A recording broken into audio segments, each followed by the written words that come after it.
అందరికీ ఇదే మా ప్రేమపూర్వక ఆహ్వానం. ప్రభు అయిన యేసుక్రీస్తు వధువు గుడారం వారు నిర్వహించు కాలము యొక్క ముగింపు వర్తమాన కూడికలు ఈ నెల 2024 ఫిబ్రవరి 13, 14, 15 అనగా మంగళవారం రాత్రి నుండి గురువారం రాత్రి వరకు. సమయం ప్రతిరోజు ఉదయం 10 గంటలకు మరియు సాయంత్రం 7 గంటలకు.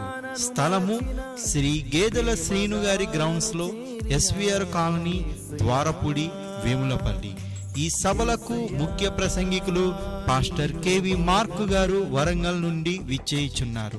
అపోస్తల కార్యం 2వ అధ్యాయంలో పరిశుద్ధ ఆత్మచేత వాళ్ళు నింపబడ్డాక 38వ వచనంలో పేతురు అక్కడ మీరు మారు మనసు పొంది పాప క్షమాపణ నిమిత్తము యేసుక్రీస్తు నామములో బాప్తిసం పొందుకోవాలనని, పరిశుద్ధ ఆత్మ అనే వరం మీరు పొందుకుంటారని, ఈ వాగ్దానం మీకును మీ పిల్లలకును దూరస్తులందరికీ అనగా ప్రభు అయిన దేవుడు తన వద్దకు పిలిచిన వారందరికీ చెందునని వారితో చెప్పనని బైబిల్ ఎలా చెప్తున్నది. ఈ గొప్ప సమయమును జారవిడువక ప్రతి ఒక్కరూ సద్వినియోగం చేసుకోవాలని కోరుకుంటూ ఇట్లు మిమ్మును ప్రేమతో ఆహ్వానించువారు పాస్టర్ గెద్దాడ యేస్రోం గారు మరియు ప్రభువైన యేసుక్రీస్తు వధువు గుడారం, ద్వారపుడి, వేములపల్లి.